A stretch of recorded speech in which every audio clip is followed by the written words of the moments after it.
Hi everyone, इस video में हम देखेंगे कि फ्लिपकार्ट पे एडवर्टाइजिंग के लिए कौन से ऑप्शंस अवेलेबल है और किस ऑप्शन का यूज़ करके हम हमारी प्रोडक्ट के लिए अच्छा सेल जनरेट कर सकते हैं।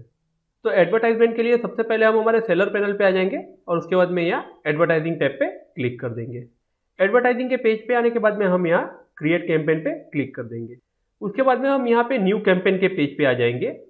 यहाँ पे जो है 3 ऑप्शंस अवेलेबल है, campaign name, select listing and all listing and custom upload. तो पहले हम समझते हैं कि ये तीनों क्या है।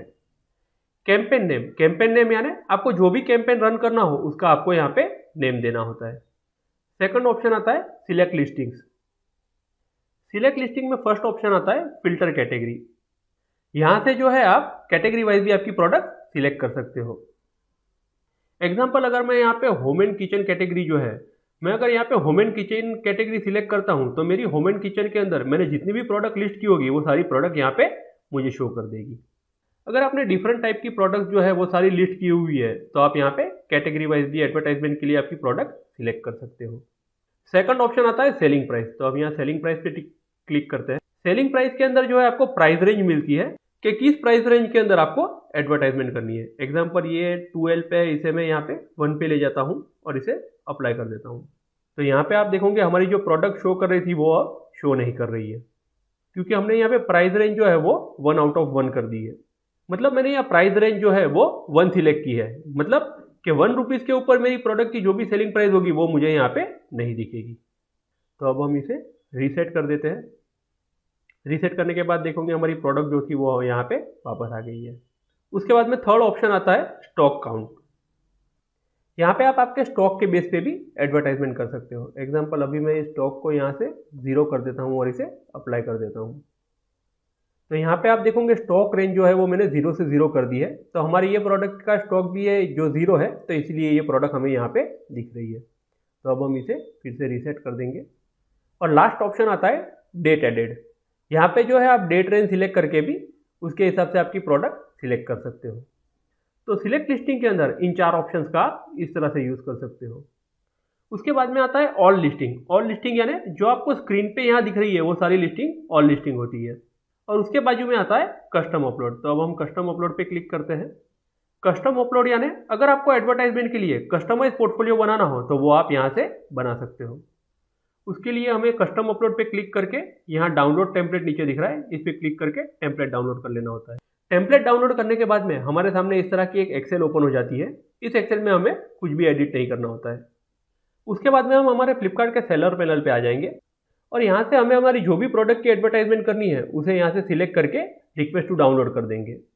और यहाँ पे एक्सेल डाउनलोड होने के बाद में उसमें से हम लिस्टिंग आईडीज कॉपी कर लेंगे और उन लिस्टिंग आईडीज को यहाँ से फिर हमारी एक्सेल में आके यहाँ लिस्टिंग आईडीज के नीचे हम पेस्ट कर देंगे और उसके बाद इस एक्सेल को सेव करके हम क्लोज कर देंगे।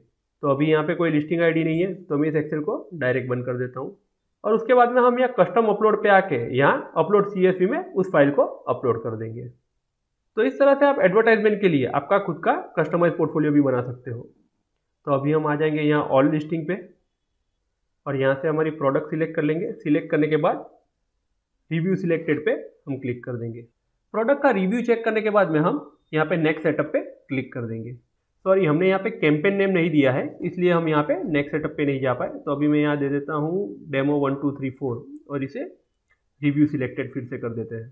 तो फिर यहाँ प्रोडक्ट का रिव्यू करने के बाद में हम यहाँ नेक्स्ट सेटअप पे क्लिक कर देंगे। उसके बाद में हम न्यू कैंपेन के पेज पे आ जाएंगे। यहाँ पे आपको कई सारे ऑप्शन देखने को मिलेंगे, जैसे campaign type, campaign duration, budget and schedule and ad group. तो अब हम स्टेप बाय स्टेप इन सारी चीज़ों के बारे में डिटेल में जानते हैं। सबसे पहले आता है कैंपेन टाइप। फ्लिपकार्ट के अंदर जो है सिर्फ 2 ही कैंपेन होते हैं, एक CPC और एक स्मार्ट ROI। CPC का फुल फॉर्म होता है कॉस्ट पर क्लिक और स्मार्ट ROI का फुल फॉर्म होता है स्मार्ट रिटर्न ऑन इन्वेस्टमेंट। उसके नीचे आता है कैंपेन ड्यूरेशन। कैंपेन ड्यूरेशन यानी आप जिस दिन एडवर्टाइजमेंट स्टार्ट करते हो तो वो कैंपेन की स्टार्ट डेट जो होती है वो यहाँ पे आती है और उसके सामने एंड डेट आती है। लेकिन आप एंड डेट की जगह पे टिल बजट एंड्स पे क्लिक करते हो, यानी कि कैंपेन की स्टार्ट डेट तो आपने दे दी लेकिन एंड डेट जो है जब तक मेरा बजट चल रहा है तब तक मेरी डेट जो है वो चलनी चाहिए। तो आपको टिल बजट एंड पे क्लिक करना होता है। टिल बजट एंड सिलेक्ट करने का मतलब जब तक हमारा बजट है तब तक एडवर्टाइजमेंट चलेगी। और अगर आपको लगता है कि कोई कैंपेन आपको सिर्फ 4 to 5 डेज के लिए रन करना है तो आपको यहाँ से क्लिक करके ये टिक मार्क हटा देना है और यहाँ पे आप डेट भी डाल सकते हो। और उसके बाद में आता है budget and schedule. What's new, now you can set daily budget for your campaigns. तो यहाँ पे जो है आप टोटल बजट भी आपके कैंपेन का सेट कर सकते हो और आप डेली बजट भी सेट कर सकते हो। फ्लिपकार्ट में एडवर्टाइजमेंट करने के लिए मिनिमम बजट जो है वो 1000 रुपीज़ है। अगर आप 1000 रुपीज़ के नीचे का बजट सिलेक्ट करते हो तो आप फ्लिपकार्ट के अंदर एडवर्टाइजमेंट नहीं कर सकते हो। एग्जाम्पल यहाँ पे मैं 1000 जो है इसे निकाल के 500 कर देता हूँ। तो आप देखिए, शुड बी ग्रेटर देन और इक्वल टू 1000, यानी आप फ्लिपकार्ट में एडवर्टाइजिंग के लिए 1000 से नीचे बजट नहीं रख सकते। तो अब हम यहाँ 1000 कर देंगे और उसके नीचे आता है एड ग्रुप्स। एड ग्रुप में सबसे पहले हमारे प्रोडक्ट की जो कैटेगरी है वो हमें यहाँ पे दिखती है। उसके बाद में दिखता है सीपीसी, यानी कॉस्ट पर क्लिक का जो बिडिंग प्राइस रहता है। यहाँ पे हमको दिखता है बेस बिड प्राइस जो है वो 0.85 पैसा है। और उसके बाजू में हमें यहाँ दिखता है winning bid range. Other seller जो है वो जो इस कैटेगरी के लिए बिड कर रहे हैं वो विनिंग बिड रेंज के अंदर दिखती है। तो वो है 1.21 से 33.60 रुपीज़। यहाँ पे मिनिमम बीड प्राइस जो है वो 0.85 पैसा है। अगर हम सपोज इससे नीचे करते हैं, देखिए तो यहाँ पे आ गया CPC should be between 0.85 and 85। तो हम यहाँ फिर से 85 कर देंगे, 85। मैं यहाँ पे आपको सजेशन दूंगा कि यहाँ पे जो है आप बेस बीड के लिए आप विनिंग बीड रेंज का ही यूज़ कीजिए। सपोज अगर आप यहाँ पे 0.85 पैसे के लिए बिडिंग करते हो तो आपकी प्रोडक्ट का रिजल्ट जो है वो भी अच्छा नहीं आएगा और आपका पैसा जो है वो भी खराब हो जाएगा। तो हम यहाँ पे कर देते हैं 1.5।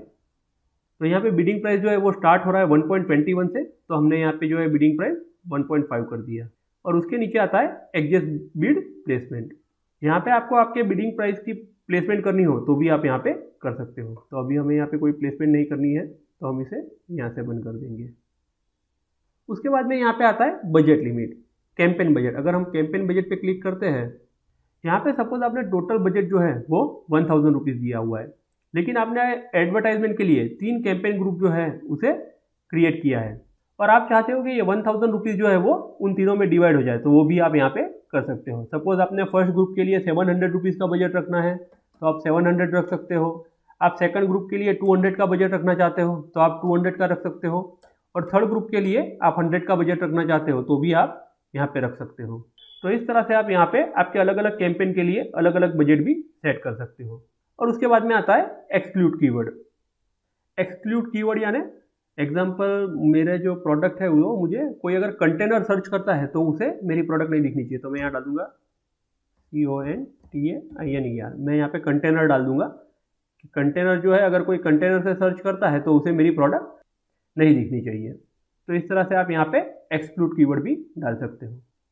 ये सारी डिटेल फिल करने के बाद में इसे हम नेक्स्ट सेटअप कर देंगे।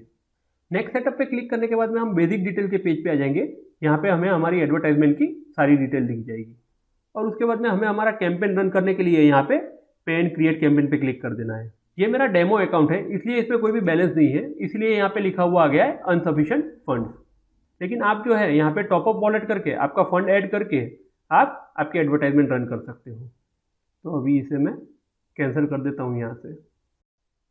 अब फिर से हम हमारे कैंपेन पे आ जाएंगे और देखेंगे कि स्मार्ट ROI क्या है।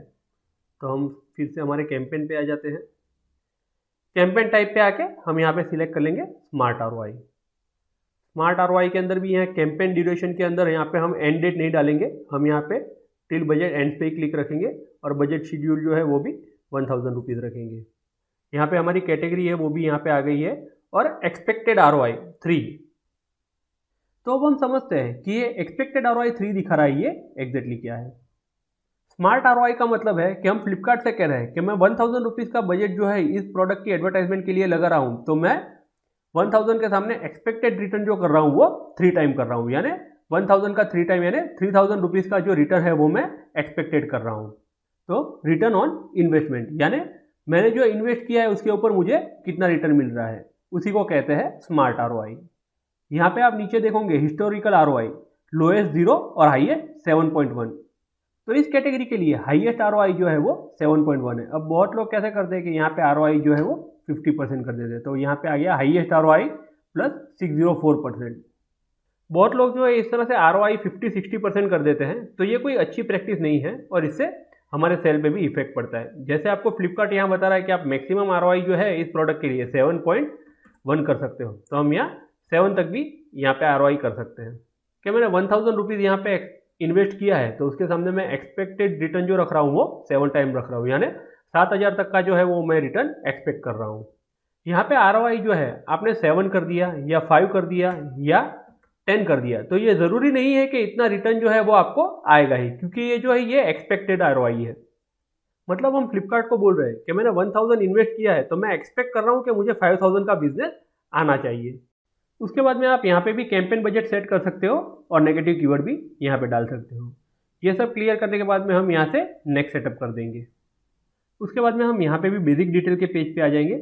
यहाँ पे हमारी सारी डिटेल वेरीफाई करके हम इसे पेन क्रिएट कैंपेन पे क्लिक कर देंगे और यहाँ से आप आपका बजट ऐड करके आपका स्मार्ट ROI कैंपेन यहाँ से आप स्टार्ट कर सकते हो। आप अगर न्यू सेलर हो या फिर आपने फ्लिपकार्ट के ऊपर न्यू प्रोडक्ट लॉन्च किया है, तो सबसे पहले आपको CPC कैंपेन ही रन करना चाहिए।